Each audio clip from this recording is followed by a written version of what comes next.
مفتی طارق مسعود special. مت لیں، منع کر رہا ہوں آپ کو، کوئی فائدہ نہیں ہوگا، زندگی بھر کے لیے اسی مصیبت میں پھنس جائیں گے۔ فائدہ ہوگا وقتی ہوگا۔ اپنی زندگی کو تعویذ لیس بنانے کا عزم کر لیں۔ بہت ساری خانقاہوں میں تعویذ دیے جاتے ہیں، دیکھو تعویذ کا مضمون اگر ٹھیک ہے تو تعویذ ناجائز نہیں ہے۔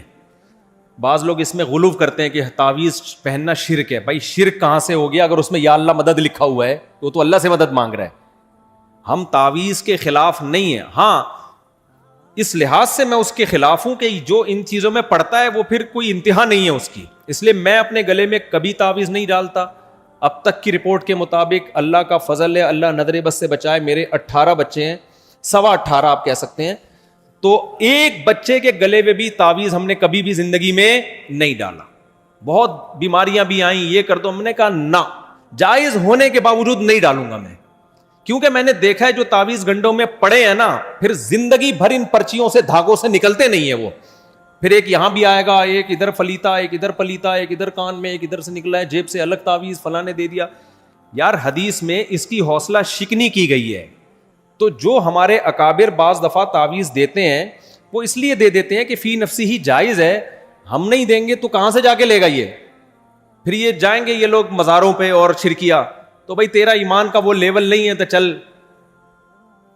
چل یہ جو ہے نا یا اللہ مدد لکھ دی یا کوئی اس میں قرآن کی آیت لکھ دی، تو یہ ایسے لوگوں کو تو اس کو موٹیویٹ نہیں کرنا چاہیے، تو جائز ہے۔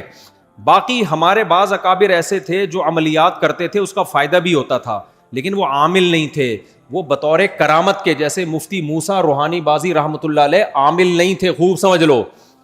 لیکن اللہ کے بعض نیک بندے ایسے ہوتے ہیں کہ نبی صلی اللہ علیہ وسلم نے فرمایا لو ابرہ اللہ لو اقسم علی اللہ لابرہ، کہ وہ اللہ پہ کوئی قسم بھی اٹھا لیں اللہ اس قسم کو پورا کر دیتا ہے۔ تو کرامت کا باب بالکل ایک ڈیفرنٹ باب ہے تھے نا ادھر لاہور میں حضرت مفتی موسیٰ روحانی بازی رحمۃ اللہ علیہ، وہ کچھ بھی کسی کو کوئی عمل بتاتے تھے وہ فائدہ ہی فائدہ ہوتا تھا۔ تو یہ ان کے بیٹے نے بھی ہمیں بتایا کہ عامل نہیں تھے، میں نے تو دعویٰ کیا تھا، ان کے بیٹے نے پھر بتایا کہ واقعی وہ عامل نہیں تھے۔ تو وہ کرامت تو ایک، اور کرامت بزرگوں کی ہوتی ہے، ان 2 ٹکے کے عاملوں کی نہیں ہوتی۔ یہ تو آپ کہیے 2 ٹکے کے کہاں سے ہو گئے، ان کے پاس تو اتنے بڑے بڑے علماء بیٹھے ہیں، بھائی انہوں نے بیوقوف بناتے ہیں یہ علماء۔ آپ ان کا عمل دیکھو، ان کی باتیں دیکھو تو آپ کو پتہ چل جائے گا، یہ تو خود ہی وہی ان کی مثال پتہ ہے کیا ہوتی ہے؟ ایک آدمی کی آنکھوں میں اعورار تھا، اعورار سمجھتے ہو بہنگا پن تھا، تو کسی لڑکی نے مذاق میں اس کی تعریف کر دی کہ تمہاری آنکھیں فلاں ہیرو سے ملتی ہیں، فلاں فلم کے ہیرو سے۔ وہ بڑا متاثر ہو گیا، وہ لڑکی ایسے ہی اس نے اس کو بیوقوف بنانے کے لیے بول دیا۔ تو یہ اپنے دوست کے پاس آیا کہ مجھے فلاں لڑکی نے بولا ہے کہ تمہاری آنکھیں فلاں ہیرو سے ملتی ہیں، ذرا میری آنکھوں میں آنکھیں ڈال کے دیکھ ملتی ہیں کہ نہیں ملتی فلاں ہیرو سے۔ تو اس نے اس کی آنکھوں میں آنکھیں ڈال کے غور سے دیکھا، بولا یہ تو آپس میں نہیں ملتی، یہ کسی اور سے کہاں سے ملیں گی؟ تو خدا کی قسم جب آپ ان عاملوں کے پاس بیٹھو جن کو آپ بہت بڑا سمجھ رہے ہو، اگر آپ نیوٹرل ہو کے ان کی عقیدت سے متاثر نہ ہو، تھوڑی دیر بیٹھو گے نا آپ کو لگے گا یہ کھسکا ہوا ہے، یہ فل کھسکا ہوا آدمی ہے، کوئی باتوں میں ربط نہیں ہے ان کے، نہ سر کا پتہ نہ پاؤں کا پتہ، تو یہ خود کھسکے ہوئے ہوتے ہیں میرے بھائی، یہ تمہارا علاج کہاں سے کریں گے؟ رہا یہ مسئلہ قرآن میں شفا ہے، بھائی قرآن میں شفا ہے، لیکن یہ وہی مبہم نعرہ ہے، یہ وہی مبہم نعرہ ہے کہ جو میں نے بتایا نا، امکان کی دنیا بہت وسیع ہوتی ہے۔ اب یہ عامل لوگ کیا کرتے ہیں، یہ والی آیت بتا دی اس سے یہ ہوگا، آپ کو بھائی اس سے کیوں یہ ہوگا؟ کیا قرآن میں شفا نہیں ہے؟ ابے تو شفا ہے تو تیرے پاس آنے کی ہمیں کیا ضرورت ہے، ہم گھر بیٹھے پڑھ لیں۔ یہ کہتے ہیں نہیں یہ والی سورت اتنی دفعہ پڑھو، کیا دلیل ہے بھائی اتنی دفعہ پڑھو یہ والی سورت؟ تو امکان کی دنیا تو بہت وسیع ہے۔ قرآن میں شفا کا مطلب یہ کہ آپ ایک دھندا کرنا شروع کر دیں قرآن کے نام پہ، گردے کی پتھری کے لیے یہ والی آیت پڑھو، پتے کی پتھری کے لیے یہ والی آیت پڑھو۔ قرآن میں شفا تو ہے، پتے کی پتھری کے لیے یہ والی آیت ہے، اس میں تو نہ پتے کا ذکر ہے نہ پتھری کا ذکر ہے، یہ کہاں سے نکالا آپ نے؟ اس لیے میں بار بار کہتا ہوں کہ سب سے آسان دولت کمانے کا طریقہ یہ ہے کہ آپ ایک خانقاہ کھولو اور آپ لکھ دو قرآن میں شفا ہے، یہ والی آیت لکھ دو۔ پھر کوئی آ رہا ہے میرے گردے میں درد ہے، تو آپ اس کو آیت لکھ کے دو کہ 336 دفعہ جتنا عجیب و غریب سا عدد بتاؤ گے نا وہ اتنا خوش ہوگا کہ یار کچھ حضرت نے لگتا ہے کچھ مراقبے کیے ہیں قبر میں تب جی عمل نکالا ہے حضرت. بولو 336 نہ 35 نہ 37 اور وہ پھینک دیا آپ نے لمبا ایسے ہی. 336 دفعہ خالی پیٹ ہی عمل کرنا ہے. ابے کیا پراٹھا کھانے کے بعد دعا قبول نہیں ہوتی کیا؟ اس میں وہ ڈالیں گے وہ کیا کہتے ہیں اس کو یار, وہ ایک لفظ انگلش میں بڑا اچھا استعمال ہوتا ہے, ہاں سسپینس. اس میں سسپینس ڈالے گا نا, جتنا سسپینس ڈالے گا کہ یار ایسا کچھ کرو کہ لگے کچھ ہو رہا ہے. تو 336 دفعہ خالی پیٹ, کھایا ہوا کچھ نہ ہو. اچھا بولتے بغیرت اتنے کانفیڈنس کے ساتھ ہے نا, یہ تو میں تو چیخ رہا ہوں نا, یہ چیختے نہیں. یہ پتہ ہے کیسے ان کا اسٹائل ہوتا ہے؟ دیکھو یہ اسٹائل, یہ آپ کو پیسہ کمانے کا طریقہ بتا رہا ہوں. کروڑ پتی نہ بن جاؤ, میرا نام بدل دینا. خانقاہ کھولی آپ نے, اب آپ بیٹھے وہاں پہ نا بہت آرام سے. ایک بندہ آیا کہ میری بھاگ گئی ہے, کیسے واپس لانا ہے اس کو. بہت سے لوگوں کے بیچاروں کو یہ بھی مسائل ہوتے ہیں. دیکھیں 336 دفعہ سورہ مزمل کی آیت نمبر 10 آپ نے نہار منہ, اس کے بعد تک 2 گھنٹے کھانا بھی نہیں کھانا. آپ بہت آرام سے بات کرتے ہیں, پھر داڑھی کو یوں کریں گے نا جیسے ہو رہا ہے اللہ تعالیٰ سے ان کا کچھ آدھا مضمون آیا آدھا ابھی رہ گیا. ان کو خود خدا کی قسم اپنے اوپر بہت ہنسی آ رہی ہوتی ہے, اور میں اللہ کی قسم اٹھا کے بولتا ہوں آپ کو, مسجد کے ممبر میں بیٹھا ہوں. آپ لوگ کہتے ہو کہ یار مفتی صاحب اتنے کانفیڈنس سے کیسے ان کی مخالفت کرتے ہیں. خدا کی قسم یہ دل میں سوچتے ہیں کہ یار یہ بندے کو کیسے پتا کہ ہم اتنے فراڈی ہیں, یہ ہم سے متاثر ہی نہیں ہو رہا. اندر اندر یہ میرے کانفیڈنس کو داد دے رہے ہوتے ہیں کہ یار ایک آدمی ماشاءاللہ ایسا ہے جو ہمیں بالکل بھی نہیں مانتا. ہمیں تو پتا ہے کہ ہم فراڈی ہیں, اس کو کیسے پتا چل گیا کہ ہم فراڈی ہیں؟ نہیں آئی میرے خیال ہے بات سمجھنے. یہ بڑے ہو رہے ہوتے ہیں کہ یار ہمیں تو پتا ہے کہ ہم 2 نمبر ہیں, ہمیں کچھ بھی نہیں آتا. اس کو کیسے پتا چل گیا؟ کیونکہ ہم نے جس طرح سے لوگوں کو بیوقوف بنائے تو بڑے بڑے شیخ الحدیث بیوقوف بن گئے ہیں. تو یہ اندر اندر سے میرے بارے میں سوچ رہے ہوتے ہیں یار یہ بندے میں اتنا کانفیڈنس کہاں سے آ گیا. یعنی اس کو ہمارے بارے میں کیا فرشتے نے بتایا آ کے؟ سمجھ رہے ہو کہ نہیں سمجھ رہے کہ یہ ان کو پتا ہے کہ یہ بندہ صحیح کہہ رہا ہے. تو آگے چلتے ہیں. اب میں آپ کو پیسے کمانے کا طریقہ بتا رہا تھا, بیچ میں یہ ادھر ادھر اور چیزیں آ جاتی ہیں. تو آپ نے کیا کیا, داڑھی بھی ان کی بہتوں کی ہوتی ہے, بہتوں کی نہیں بھی ہوتی. تو داڑھی والے ہوتے ہیں وہ ذرا زیادہ فراڈ کا چانس ہوتا ہے, کیونکہ لوگ ان کو چہرے کے نور وور سے زیادہ متاثر ہو رہے ہوتے ہیں. تو یوں کیا نا, آپ ایسا کریں صبح اٹھ کے نا سرسوں کا تیل, رات کو سونے سے پہلے سرسوں کا تیل تھوڑا ناخن پہ یہاں لگائیں, یہاں کناروں پہ تھوڑا سا یہاں لگائیں ناخن, رات کو ناخنوں کے کنارے پہ یہاں آپ نے لگایا, بہت آرام سے, بہت میٹھے لہجے. یہ پکڑو یاد رہا صحیح, اس کی وجہ سے پرابلم ہو رہی ہے, پھر وہ وظیفہ پورا اثر نہیں کرے گا. تھوڑا سا آپ نے ناخن کے سرسوں کا تیل کنارے پہ یہاں لگایا. اس کے بعد آپ نے پاؤں کی انگلیوں پہ اول آخر آپ نے 11 دفعہ سورہ فاتحہ پڑھ لی. بیچ میں سے ایک بندہ, 1 منٹ بیٹا بیٹھے, آپ بیٹھے, آپ کو نہیں کہہ رہا میں ایکٹنگ کر رہا ہوں, آپ تو کھڑے ہو. اچھا جی, میں آپ کے سوال کا جواب دیتا ہوں. حضرت وہ زیتون کا تیل لگا سکتے؟ نہیں, سرسوں کا تیل لگایا. تو آپ نے لگایا, 70 بیماریوں کی شفا ہے اس میں. کتنی بیماریاں؟ 70. مجرب ہے. تھوڑا تھوڑا, زیادہ نہیں کہ آپ سرسوں کے تیل پینڈوؤں کی طرح انڈیلنا شروع کر دیں, تھوڑا تھوڑا پھینکتے رہو یار. کوئی پوچھنے والا پاکستان میں ہے ہی نہیں, ایک بیماری کی بھی شفا نہیں ہے اس میں. فضول آدمی, شرم نہیں آتی لوگوں کو الو بنا رہے ہو. تمہارے سامنے ڈیفنس کا طبقہ بیٹھا ہوا ہے, کراچی کے پڑھے لکھے لوگ. کیوں کوئی پوچھنے والا ہے ان سے کیا دلیل ہے اس کی سرسوں کا تیل ناخن پہ لگا لو؟ کہاں سے لایا ہے؟ پھینکنے بھی کیوں حد ہوتی ہے یار. وہی لطیفہ یاد آتا ہے مجھے, وہ ایک آدمی پھینک رہا تھا, میرے دادا کے پاس ایک ایسا استبل تھا, 500 سال تک گھوڑا دوڑتا نا وہ استبل ختم نہیں ہوتا. دوسرے نے کہا ابے یہ کوئی بات ہے, میرے دادا کے پاس اتنی بڑی لاٹھی تھی, یہیں سے چاند ستاروں کی سیٹنگ کر رہے ہوتے تھے. ان کو لگتا تھا نا یہ والا ستارہ غلط آ گیا, تھوڑا سائڈ پہ کر دیا. اس نے بولا یار کم پھینکا کر, اتنی بڑی لاٹھی رکھتے کہاں تھے؟ وہ کہہ رہے تیرے دادا کے استبل میں رکھتے تھے. سرسوں کا تیل لگا لو, یہ کر لو. بھائی چھوڑو, بس کرو یار. تو پھر ان سے جب یہ کہا جائے کہ یہ آپ نے کہاں سے نکالا فاتحہ پڑھ لو گے، نہیں فاتحہ میں شفا نہیں ہے. ابے فاتحہ میں شفا ہے لیکن آپ کے مشورے کی ہمیں اس میں ضرورت نہیں ہے، ویسے ہی پڑھ لیں گے فاتحہ. پڑھو بھائی، قرآن پڑھ کے دم بھی کرو. ہم اس سے تھوڑی، میں بھی سورہ فلق پڑھ کے دم کرتا ہوں اپنے اوپر، اس سے کون منع کر رہا ہے؟ بہت زیادہ دم کروانا ہے مسجد کے امام سے، کسی بزرگ سے کروا لو، وہ ٹھیک ہے جو یہ کام نہ کرتا ہو، ٹھیک ہے نا. اگر یہ کام کر رہا ہو پھر نہیں کرواؤ، گڑبڑ یہاں سے شروع ہوتی ہے.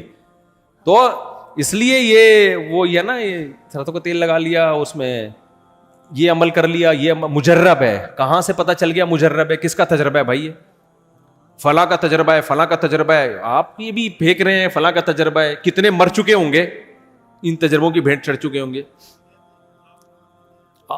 ہاں، بہترین بات کی، زعفران لے کر آئیں، لوبان لے کر آئیں، یہ لے کر آئیں، وہ لے کر آئیں. ہم پیسے نہیں لیتے کمبختوں. زعفران ابھی میں کیا بولوں مزید میں، زعفران کے وہ ویسے تعویذ کے پیسے نہیں، زعفران انہی کی دکان پہ بک رہا ہوتا ہے. ایسے عاملوں کو میں جانتا ہوں، پیسے 1 روپے نہیں لیتے. آپ کو کہیں گے زعفران لے کر آئیں اور مشک لے کر آئیں، اس سے تعویذ لکھ کے دوں گا، اور کہیں سے بھی لے آئیں. اس کو مل نہیں رہا ہوتا، اسی کی دکان ہوتی ہے کمبخت کی صدر میں. سمجھ رہے ہو؟ اس کا چاچا بیٹھا ہوا ہوتا ہے وہاں دکان. ایسے کروڑوں پتی بن گئے، پورے پورے بنگلے بنا لیے ہیں، ویسے گھننے بنے ہوئے. ہم تعویذ کے پیسے نہیں لیتے. ایک دفعہ کسی پہ سچی مچی کا جن آیا، ہمارے کسی ریلیٹو پہ، ان کے پاس زعفران کے تعویذ پڑے ہوئے تھے. جس پہ جن آیا نا، اس نے مجھے کہا کر کے کہہ رہے وہ الماری سے تعویذ نکال کے لا. میں گیا تو زعفران کے تعویذ اور پتہ نہیں کیا کیا نا، وہ بوتل پہ یوں ڈالو. اس نے وہ جو خود ہی جن سمجھا رہا ہے نا، جس پہ جن آیا ہوا تھا وہ خود ہی سمجھا رہا ہے، یوں ڈال کے مجھ پہ چھینٹے مارو. میں نے چھینٹ ماری، ایسے جن نے چیخ ماری نا. میں، آپ کو پتا ہے میں کہاں اتنی جلدی تعویذوں سے متاثر ہوتا ہوں. میں نے کہا ویسے ہی چھینٹ مار کے دیکھتا ہوں. وہ میں نے الگ رکھا، پانی لا کے خود سورہ فلق پڑھ کے مارو، اس سے زیادہ چیخ نکل رہی تھی جن کی. سمجھ رہے ہو؟ ایک دفعہ اور واقعہ سناؤ. ہمارے ایک دوست کی والدہ اور بہن پہ واقعی جن ہزاروں میں کسی ایک پہ آ بھی جاتا ہے، لیکن ہزاروں میں لاکھوں میں کسی ایک پہ 99.9% اس میں یا تو ذہنی بیماری ہوتی ہے یا فراڈ ہوتا ہے. یہ خوب سمجھ لو، اس میں نوجوان طبقہ یا لڑکیاں فراڈ بہت کرتی ہیں. عشق چڑھ جاتا ہے، کوئی پرابلم ہوتی ہے، وہ اس کو، بعض لوگ طلاقیں دے کے جن چڑھا لیتے ہیں اپنے اوپر. طلاق دے دی، اب پکڑے گئے، اب کیا ہو گیا بھائی؟ بعد میں غصہ ٹھنڈا ہوا، جن چڑھا لو کہ مجھ پہ تو جن آتا تھا. پھر مفتی اس وقت فتویٰ بھی مل جاتا ہے ان کو، جن آتا تھا میرے اوپر اور جن آ رہا ہے. بہت بڑے بڑے فراڈ ہوتے ہیں، ہم نے پکڑے ہیں. یہ ہوائی باتیں نہیں کر رہا. ایک کمبخت نے کیا کہا، اس پہ جن آتا تھا اور عربی بولتا تھا. وہ گھر والے کہہ رہے ہیں یار، اچھا جب ایک گھر میں جاتا تھا تو جن ٹھیک ہو جاتا تھا. جب اس کی طبیعت سے دھویا ہے نا اس کو، ہمارے استاذ نے اس کو کمرہ بند کر کے دھویا، اس کو اتنا مارا ہے اس کو. وہ کہتا ہے یہ میرے لگ رہی ہے، اللہ کی قسم جن کے نہیں لگ رہی ہے. ہمارے استاذ نے کہا نہیں یہ جن کی لگ رہی ہے، تیرے نہیں لگ رہی. اس نے کہا نہیں یہ میرے لگ رہی ہے. جب زیادہ لگی ہے نا اس کو، اس نے کہا بھائی جن میں نہیں ہے. پھر پتا چلا اس کو عشق ہو گیا تھا اور یہ اپنے اوپر جن مسلط کرتا تھا تاکہ کسی طرح اس کو ایب نارمل سمجھیں اور وہاں لے کے جائیں خاص جگہ پہ اس کو. تو اب کیا ہوا ہے؟ اس نے کہا عربی کہتے ہیں فضائل اعمال سے میں نے رٹا لگا لگا کے عربی یاد کی ہے. تو بہت فراڈ ہوتے ہیں، لڑکیوں میں بھی لڑکوں میں بھی. بعض دفعہ کوئی خاتون کسی عامل پہ لٹو ہو جاتی ہے، عاشق ہو جاتی ہے، عشق میں مبتلا ہو جاتی ہے، پھر وہ جن چڑھاتی ہے اپنے اوپر. شوہر اس کو اس عامل کے پاس لے کے جاتا ہے تو وہ ٹھیک ہو جاتی ہے، اس بہانے اس عامل کی زیارت ہوتی ہے. بڑے بڑے فراڈ ہم نے دیکھے ہیں میرے بھائی، ہوائی باتیں نہیں کر رہے ہم. اور اگر ہزاروں میں کسی ایک پہ جن آ بھی جائے تو سورہ فلق سورہ ناس پڑھ کے پھونک مارو، چھینٹے مارو، آیت الکرسی پڑھو. اس سے زیادہ آگے جانے کی کوشش مت کرو. بس آگے چلیں. بھائی نے 2 سوال کیے ہیں، جزاک اللہ. ایک سوال تو یہ کہ حدیثوں میں بھی تو وظائف کا عدد آیا ہے. آپ نے کہا 336 اپنی طرف سے پھینک دی انہوں نے. حدیثوں میں بھی تو آتا ہے یہ دعا 7 دفعہ پڑھیں، یہ دعا 33 دفعہ پڑھیں. بھائی حدیث تو دلیل ہے نا. حدیث میں نبی اپنی طرف سے تھوڑی بتا رہے ہیں، وحی کے ذریعے بتا رہے ہیں. تو ان کو کیا وحی کے ذریعے پتا چل رہا ہے ان لوگوں کو؟ باقی بعض کتابوں میں لکھا ہوا ہے کہ یہ عمل اتنی دفعہ کرنے کا تجربہ ہے. تو ہو سکتا ہے بعض اکابر کا تجربہ ہوا ہو تو انہوں نے اپنے تجربے کی بیس پہ لکھ دیا. ہو سکتا ہے ہوا ہو، تو ہم اس کا انکار نہیں کر رہے. ان کے کیا تجربے ہیں، کیا دلیل ہے بھائی؟ تو 336 کہاں تجربہ ہوا؟ کون سی لیب ہے جس میں تجربہ ہوا تھا؟ ابھی تو نیا نیا تو عامل بنا ہے. تجربے کہاں سے کر لیے تو نے اتنے؟ اور پھر اس تجربے کو ناپنے کا کرائٹیریا کیا ہے، معیار کیا ہے؟ تو اس لیے بہتر یہی ہے نا جو قرآن و حدیث میں جو مسنون دعائیں جن کی تعداد ہے وہ پڑھا کریں, اس کا کوئی منکر نہیں ہے, بلکہ ہم تو کہہ رہے ہیں ان عاملوں سے جان چھوٹے گی تو مسنون اعمال پہ آؤ گے. جو مسنون دعائیں ہیں وہ تو پڑھو, 7 دفعہ ہے تو 7 دفعہ پڑھو, 10 دفعہ ہے تو 10 دفعہ پڑھو, لیکن ان عاملوں سے جان چھوٹے گی تو حدیث میں جو اعمال آئے ہیں وہ کرو گے. ورنہ جن کمبختوں نے عاملوں کے پاس گئے ہیں وہ دعاؤں سے بھی گئے اور مسنون اعمال سے بھی گئے. تو مسنون تو کرنا ہے. میں خود دعائیں پڑھتا ہوں صبح شام کی حفاظت کی دعائیں انس بھی پڑھنی چاہیے. بسم اللہ الذی لا یضر مع اسمہ شیء فی الارض ولا فی السماء وہو السمیع العلیم. یہ صبح شام 7 دفعہ پڑھنی چاہیے. یہ دعا سفر کی دعا ہے. اللہم انا نعوذ بک من وعثاء السفر وکآبۃ المنظر وسوء المنقلب فی المال والاہل. سفر میں ہر طرح کی مصیبت سے بچنے کی دعا. لیکن جو کمبخت عاملوں کے پاس جائے گا ان دعاؤں سے محروم. ان کے بعد آپ سے بس سیکنڈ لاسٹ سوال. آپ دلہن پہ جو قرآن رکھا جاتا ہے وہ رسم کی نیت یہ ہوتی ہے کہ قرآن کے سائے میں رخصت کر رہے ہیں, بس ایک تبرک کے لیے ہوتا ہے, لیکن اس رسم کو چھوڑ دینا چاہیے کہ ناجائز ہونے کی کوئی دلیل نہیں ہے. بس مقصد ہے کہ برکت حاصل ہو جائے. تو برکت کے لیے کوئی قرآن و سنت سے دلیل کی ضرورت نہیں ہے. تبرکاً کوئی بھی کام کیا جا سکتا ہے, لیکن چھوڑ دینا چاہیے کیونکہ یہ رسومات آگے چل کے بہت لوگ اس کو فرض سمجھنا شروع کر دیتے ہیں. پھر جس دلہن کے سر پہ قرآن نہیں ہوگا وہ سمجھیں گے نحوست ہے. تو جو سنت طریقہ ہے اسی پر اکتفا کرنا چاہیے. سیدہ فاطمہ رضی اللہ عنہا کی رخصتی ہوئی ہے تو ہمارے نبی تو ان کے سر پہ قرآن نہیں رکھا ان کے. تو جو سادہ ہے نا جس کو اسی طرح سے رہنے دینا چاہیے. بھائی کیا پوچھ رہے ہیں میرے بھائی؟ مت لیں, منع کر رہا ہوں آپ کو, کوئی فائدہ نہیں ہوگا. زندگی بھر کے لیے اسی مصیبت میں پھنس جائیں گے. فائدہ ہوگا وقتی ہوگا. اپنی زندگی کو تعویذ لیس بنانے کا عزم کر لیں. اچھا میرے بھائی حسد اور بغض کو کبیرہ گناہ میں مبتلا ہو اور اس کے بعد توبہ کر لیں تو کیا اس کے لیے گناہوں کا عذاب جو دنیا میں آیا وہ معاف ہوگا یا نہیں ہوگا؟ توبہ پر ہے کتنی تگڑی توبہ کی ہے. اگر اس نے پکے سچی توبہ کر لی, خوب گڑ گڑایا اللہ کے سامنے, معافی مانگ لی, تو اس کا دنیا کا اثر بھی اللہ ختم کر دیتے ہیں اور آخرت کا اثر بھی ختم کر دیتے ہیں. یعنی دنیا میں جو نحوست آنی تھی اس کے اوپر اللہ اس کو بھی ختم کر دیتے ہیں. اس پہ توبہ پر ہے, اس لیے پکی ڈھکی توبہ کرنی چاہیے. زمانے طالب علمی میں شادی کر سکتے ہیں اگر مالی لحاظ سے ٹھیک ہو. آپ خود سوچو, اگر آپ مالی لحاظ سے ٹھیک ہو, آپ کو رشتہ بھی مل رہا ہے, طالب علمی کے دور میں اگر آپ شادی نہیں کرو گے, بعد میں لوگوں کو شادی کی ترغیب کیسے دو گے؟ آپ شریعت کیسے بتاؤ گے؟ جب آپ شریعت بتاؤ گے کہ نبی نے فرمایا یا معشر الشباب من استطاع منکم الباءۃ, حدیث میں آتا ہے کہ جو نکاح کی طاقت رکھتا ہے وہ نکاح کر لے. جب آپ یہ حدیث سناؤ گے تو لوگ آپ سے پوچھیں گے اچھا جب آپ میں نکاح کی طاقت تھی آپ نے کر لیا تھا یا دورہ تک ڈیلے کیا تھا؟ آپ کہو گے ڈیلے کیا تھا. کہا پھر ہم بھی ڈیلے کر رہے ہیں, پھر آپ یہ زیادہ ہمارے ساتھ فنٹر بننے کی ضرورت نہیں ہے. تو جب خود عمل نہیں کر رہے تو دوسروں کو کیسے عمل کراؤ گے؟ دیکھو میں اس کی ایک مثال دیتا ہوں. ہمارے ہاں طلبہ کیا کرتے ہیں, قرآن و سنت پڑھتے ہیں اس نیت سے کہ ہمیں قرآن سمجھ میں آ جائے, حدیث سمجھ میں آ جائے. بھائی عمل کی نیت سے پڑھو. اسلام کو فائدہ جب ہوگا جب آپ عمل کرو گے. آسان مثال دیتا ہوں, حدیث میں آتا ہے وہ شخص جو پیٹ بھر کے کھائے اس کا پڑوسی بھوکا سوئے وہ مومن نہیں ہے. اب طالب علم کے سامنے جب یہ حدیث آئے گی نا تو طالب علم کیا کرے گا؟ جامعۃ الرشید کا طالب علم اس حدیث کی پہلے عربی عبارت پڑھے گا. پہلے کیا پڑھے گا؟ عربی عبارت, کہ بھئی یہ زبر ہے, یہ زیر ہے, یہ پیش ہے. پھر دیکھے گا نحو کے لحاظ سے مبتدا کہاں ہے, خبر کہاں ہے, حال ذوالحال کدھر ہے, جار مجرور کدھر ہے, اس لحاظ سے حل کرے گا. پھر اس کی سند کی تحقیق کرے گا, پھر دیکھے گا کن کن کتابوں میں یہ حدیث ہے, پھر اس پہ پورا لیکچر تیار کرے گا. ان تمام باتوں میں سے کسی بات کا پڑوسی کو ٹکے گا بھی فائدہ نہیں ہے. نہیں آئی میرا خیال ہے بات؟ حدیث کا مطلب ہے کہ جو پیٹ بھر کے کھائے پڑوسی بھوکا سوئے وہ مومن نہیں ہے. اب طالب علم کیا کرتا ہے جامعۃ الرشید کا, وہ تمام چیزوں پہ تحقیق, پھر وہ یہ بھی دیکھے گا کہ یہاں جو حدیث میں آتا ہے وہ مومن نہیں ہے, اس سے کیا کامل درجے کا مومن نہیں ہے یا کافر ہو جائے گا؟ یہ بھی تحقیق کرے گا. نہیں بھئی یہ تو کفر دون کفر ہے, اس کا مطلب ہے کہ کفر کے قریب پہنچ جائے گا, نکاح نہیں ٹوٹتا اس کا, اتنا بڑا کافر نہیں ہو جاتا وہ. ساری تحقیقات پورا لیکچر تیار کرے گا. ان تمام باتوں میں کسی بات کا پڑوسی کو ٹکے کا فائدہ نہیں ہے.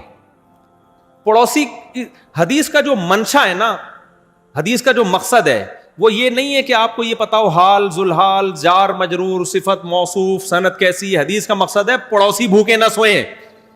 تو ایک پینڈو دیہاتی آدمی جب یہ حدیث سنے گا جس کو نہ سند کا پتا, نہ یہ پتا کہ حدیث کے راوی کون ہے, نہ یہ پتا کہ یہاں کافر ہونا مراد ہے یا کامل درجے کا, وہ جا کے کیا کرے گا, اچھا یار پڑوسی کو روٹی کھلا دے گا. تو حدیث کا مقصد جو ہے وہ حاصل کر دے گا وہ جاہل آدمی. کیا خیال ہے؟ تو اسی طرح یاد رکھو جب ہمارے طلبہ کے سامنے یہ حدیث آتی ہے نا کہ اے نوجوان ہو, تم میں جو نکاح کی طاقت رکھتا ہے نکاح کر لے, اس کا مقصد کیا ہے؟ اس طالب علم کو بھی زنا سے بچانا, اس جوان کو. لڑکیوں کی بر وقت شادی ہو جائے سوسائٹی میں, تاکہ نوجوان لڑکے جب جلدی نکاح کریں گے تو لڑکیوں کی بھی شادی جلدی ہوگی, باپوں کو بیٹیوں کو گھر بٹھانا نہیں پڑے گا, وہ بھی برائی کی طرف نہیں جائیں گی, مینٹلی ہیلتھ بھی اچھی ہوگی, نسل بھی بڑھے گی, خاندان آباد ہوگا. جب گروتھ ریشو بڑھے گا مسلمان قوم پاورفل ہوگی, جوانوں کا ریشو بڑھ جائے گا, بوڑھوں کا ریشو کم ہو جائے گا. تو ہر لحاظ سے امت اسٹیبل ہوگی, کمانے والے زیادہ اور کھانے والے کم. آپ نے کیا کیا, ایک عامی آدمی کو جب ہم یہ حدیث سناتے ہیں, وہ غریب آدمی رکشہ چلاتا ہوگا, وہ اپنے بیٹے کی شادی کر دیتا ہے کہ کوئی بات نہیں, اس کو وہ فائدے حاصل ہو جاتے ہیں, ان کی بچیاں بھی نبڑ جاتی ہیں ان کے خاندانوں کی. لیکن جب جامعۃ الرشید کے طالب علم کے سامنے یہ حدیث آئے گی تو کہے گا یہ حدیث بخاری میں بھی ہے, مسلم میں بھی ہے, تو پہلے تو یہ متفق علیہ حدیث ہے. امتحان میں اگر آ گیا کہ یہ حدیث کہاں کہاں ہے تو میں بتا دوں گا بخاری میں بھی ہے اور مسلم میں بھی, متفق علیہ حدیث ہے. امتحان میں دوسرا سوال آئے گا اس حدیث کے راوی کون ہے, تو یہ سوال کا جواب بھی عبداللہ بن مسعود رضی اللہ تعالیٰ عنہ حدیث کے راوی ہیں. نمبر 3 امتحان میں تیسرا سوال آئے گا من استطاع منکم الباءۃ, جو تم میں باء کی طاقت رکھتا ہے, باء کا مطلب کیا ہے تو وہ بھی بتا دے گا. استطاعت کا مطلب کیا ہے اس پہ بھی پورا لیکچر لکھ دے گا. شباب کسے کہتے ہیں بھائی, معاشر الشباب, حدیث میں آتا ہے اے نوجوانوں, نوجوانی کی عمر کب سے کب تک شروع ہوتی ہے, تو ابن حجر رحمۃ اللہ علیہ کی فتح الباری دیکھے گا, پورے شباب پہ پورا لیکچر تیار کر لے گا. کم بخت کرے گا وہی بڈھا ہو کے شادی, جس سے اس کے خاندان کی لڑکیاں کا بیڑا غرق. اب جتنے طلباء جو دیر سے شادی کر رہے ہیں ان کے خاندانوں کی لڑکیاں بھی دیر سے شادی پر مجبور ہو رہی ہیں کہ نہیں ہو رہی. پھر ان لڑکیوں کے باپوں کی بوجھ بڑھ رہا ہے کہ نہیں بڑھ رہا, وہ بھی پریشان ہے ہماری بیٹیوں کے لیے رشتے نہیں ہیں. بھائی رشتے کہاں سے آئیں گے, آپ اپنے بیٹوں کو شادی نہیں کرنے دیتے کہ یہ پہلے پڑھائی مکمل کریں, تو جو آپ کی بیٹیوں سے شادی کرتے ان کے باپ بھی ان کو شادی نہیں کرنے دے رہے کہ وہ پڑھائی مکمل کریں. تو بیڑا کس کا غرق ہو رہا ہے, لڑکیوں کا بیڑا غرق ہو رہا ہے, اور آپ کا بھی ہو رہا ہے جو برائیاں پھیل رہی ہیں. تو اس لیے میرے بھائی حدیث پر سب سے پہلے جو کام ہے نا, جس کے 100 میں سے 100 نمبر اللہ قیامت کے دن دے گا, وہ ان تحقیقات کے نہیں دے گا. جامعۃ الرشید تو آپ کو نمبر دے دے گا, آپ زبردست لیکچر آپ نے تیار کیا, 100 میں سے 100 A+ کے ساتھ آپ دورے میں کامیاب ہوئے, مگر اللہ کے امتحان میں آپ کامیاب نہیں ہوئے. اللہ کہے گا جب تو نے یہ حدیث سنی تھی اسی وقت عمل کا جذبہ پیدا ہوا 100 نمبر, جذبہ پیدا نہیں ہوا انڈا 0. جیسے پڑوسیوں کے حقوق سن کے پوری تحقیق کر لی, حقوق نہیں دیے, اللہ کے امتحان میں کیا ہو 0. اس لیے عمل کو پہلے فوکس کیا کرو.